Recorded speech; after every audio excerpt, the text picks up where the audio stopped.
There's something that is common between these two bikes, an electric bike and an internal combustion scooter. What they share in common is that they are both designed to be used within cities and towns. Basically, they are not very ideal for long distances. So, suppose you need a two-wheeler maybe for business or for running errands within a city. Which one between these two should you opt for? Should you get a small fuel-efficient scooter or alternatively get an electric motorbike? We will be finding out in today's episode. Either bike has its own advantages as well as disadvantages, but ultimately, which one would make more sense? Stick around as we dissect both to help you make a decision. As always, if you find this content helpful, please do consider subscribing to the channel for more informative content on cars as well as bikes. Welcome to Akevoto Reviews.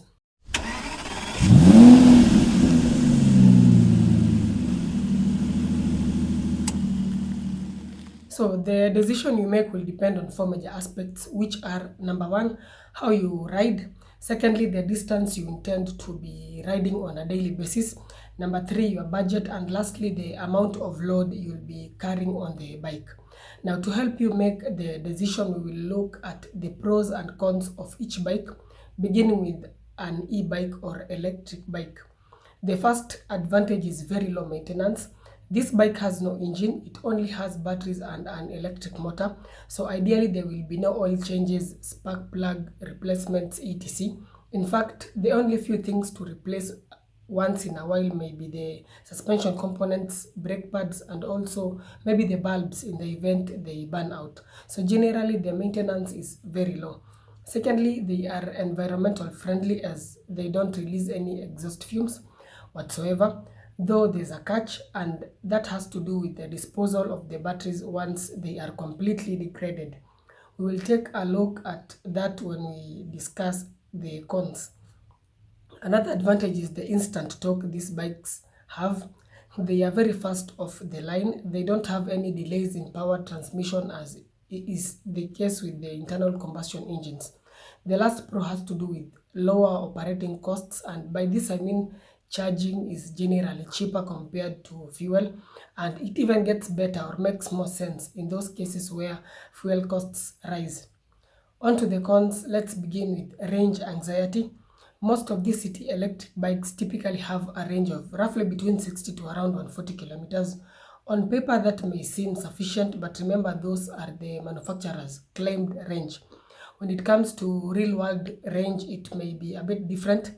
In fact, a few weeks back, some boda guys were demonstrating, claiming that the electric bikes they bought are doing about half the range the manufacturer had claimed. You find that when it's new, it should do about 80 kilometers, but in actual sense, it ends up doing below 50 kilometers. And it can really be frustrating, and it also increases the frequency of charging as well as the cost. Remember, this high charging frequency may also affect the battery's lifespan. Something else to keep in mind is that the performance of those batteries also depends on the climatic conditions. There's an optimum temperature in which the batteries will perform at their best. But when this temperature is exceeded, for example, if it gets too hot or cold, then the performance of these batteries may be compromised. And this will consequently also affect the range or distance they cover. The second con has to do with the charging duration. If you have an internal combustion bike, it typically takes 5 minutes or less to fuel up the bike and get back on the road.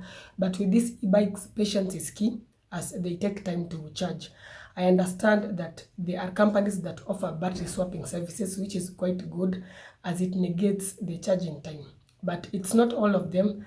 There are some that you will still have to plug in and wait for maybe 1 or 2 hours for the bike to charge. The third con is the expensive upfront cost associated with these e-bikes. By this, I mean generally, these electric automobiles are expensive compared to internal combustion automobiles, and this is further compounded by the cost of installing home charging stations. The other con is the expensive battery replacement in the event those batteries get completely degraded, though we also have to understand that the world is continuously becoming a global village and sourcing these batteries is gradually becoming less and less expensive. The other con, which is still associated with battery degradation, is the battery disposal.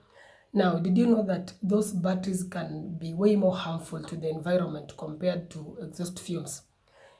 It depends on how they are disposed, but generally those harmful chemicals such as cobalt, manganese, and nickel can be very harmful to the environment if they are disposed of in a shoddy manner.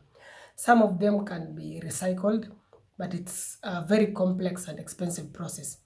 The next con is that when it comes to hauling medium to heavy loads, these bikes aren't the best. They tend to struggle, and especially on inclines. Internal combustion bikes are better in that regard. Limited charging stations is the next one, and this especially applies to those companies that still don't offer battery swapping services.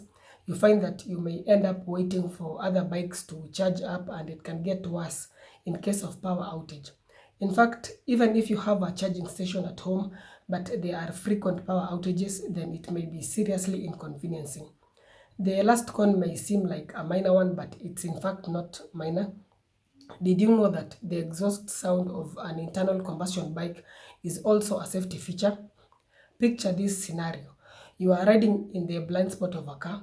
The driver can't see nor hear you because the e-bike is very silent, but assuming you are riding an internal combustion bike, even though you may not be seen by the driver, you can at least be heard, and this may prevent an accident. So I hope you get my point. That exhaust sound somehow also acts as a safety feature. Now let's move on to the internal combustion scooter. The first pro is that there is established fuel infrastructure. Petrol stations are literally everywhere, so it's a matter of riding in, fueling up, and getting back on the road.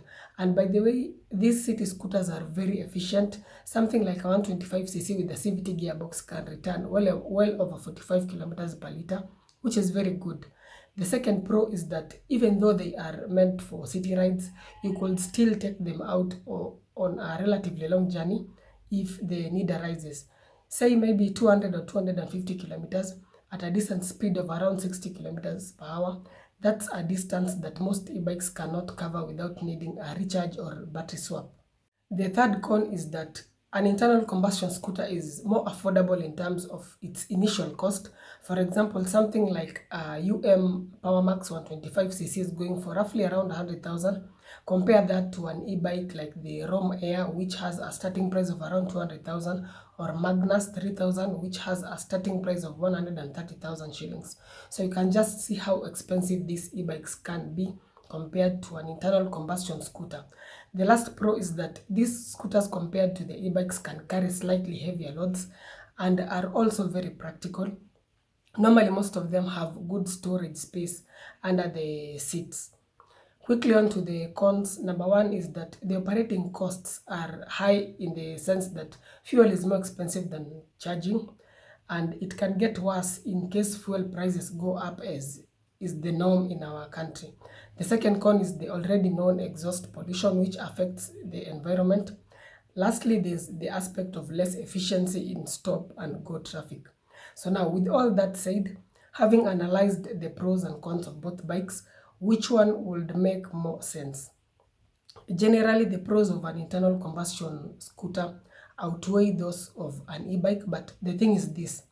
If you intend to be doing, say, around 20 kilometers daily within the city, and you won't be hauling very heavy items, you also stay in a place where there is stable power, then you may consider an e-bike. And I will even advise you go for one whereby the company offers battery swapping to avoid time wastage during the charging. So ideally, the key considerations that warrant an e-bike are short distance, less luggage, and power stability for charging. Otherwise, an internal combustion scooter wins as it has significant benefits. In fact, even though fueling may be more expensive than charging, it's really not by a big margin, as these scooters are very efficient.